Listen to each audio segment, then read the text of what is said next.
Hello everyone, my name is Zhang from KAIST. Today I will talk about our work, which is scalable parallel flash firmware for many core architecture. Next, I will provide a scalable analysis to explain which factor actually impact the performance of NVMe SSD. Here is a baseline computer system which including an NVMe SSD. NVMe SSD includes multiple flash arrays which are connected to the flash channels. It also includes an SSD controller. The SSD controller includes multiple internal resources such as PCIe modules, ECC engines, and the internal DRAM buffer. The SSD controller also includes a few cores for computation. To increase the performance of NVMe SSD, we can integrate more flash packages to serve the I/O request in parallel.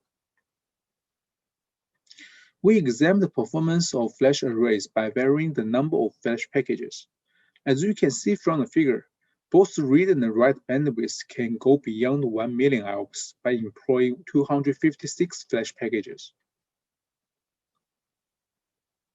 We also measure the throughput of the whole NVMe SSD devices. As you can see from the figure, the overall performance degrades to 180 kilo IOPS. To figure out the root cause of the performance degradation, we analyze the SSD latency breakdown.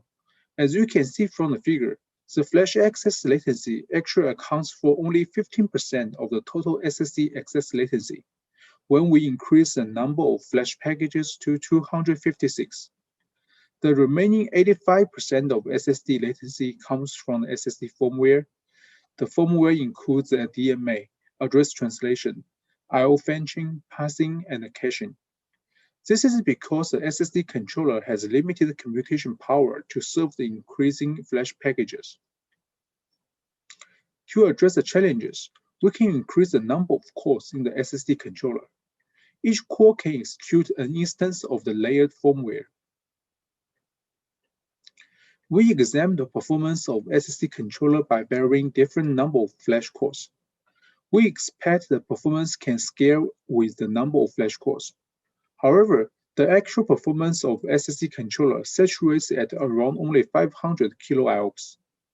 This means that the existing SSD firmware underutilizes multiple flash cores.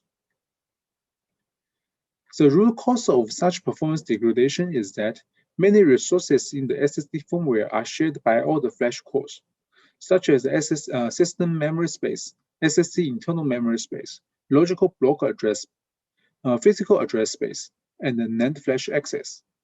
These resources require lock protection to avoid conflicts from different cores. Although we can have many flash cores, the access to these resources should be serialized. These locks become the bottleneck to achieve scalable performance. To address the challenge, we propose DeepFlash. It is a scalable parallel flash firmware built from ground. It can achieve a promising storage performance by increasing thread level concurrency and minimizing the lock impacts on the shared resources. Our DeepFlash is also aimed to fully utilize the computation power of SSD controllers so that we can minimize the number of flash cores. Our DeepFlash modulates the key functions of flash firmware as hardware threads. For example, iLock threads manage the resource locking and unlocking. NVMQ threads interact with the NVMe driver and pass the commands. Cache threads manage the internal DRAM buffer. Trans threads translate the logical address of I/O request to the flash physical address. FCMD threads manage the flash transactions. We also add a BGC thread for garbage collection and a log thread for metadata dumping. Our DeepFlash is flexible to scale the number of threads to fit to the flash cores. We make the lock-free designs for each thread to enable parallel executions. We also make a load balance designs to maximize the flash cores utilization. The I/O request processing can be split into 3 stages. QGet stage includes NVMQ thread and iLock threads. The trans apply stages include cache threads and the trans threads. The flash scatter stage includes the FCMD thread, BGC thread, and the log threads. Compared to the layered firmware, DeepFlash is flexible to assign different sets of threads to process the multiple I/O requests in parallel. Next, I will move to the evaluation. Our storage platform uses Xeon Phi as SSD controller. Although it provides 60 cores, we only use 12 cores in the evaluation.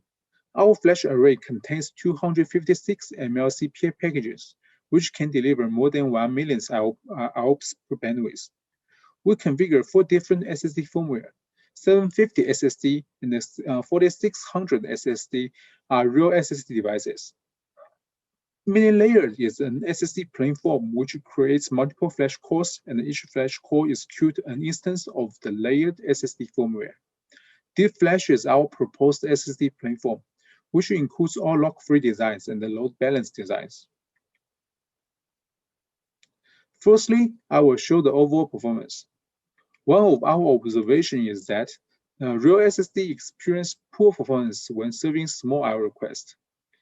Mini-layered achieve better performance than the real SSD products. This is because mini-layered employs more cores than the real SSD.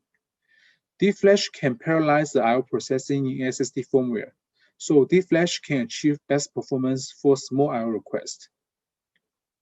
Thank you for your attendance.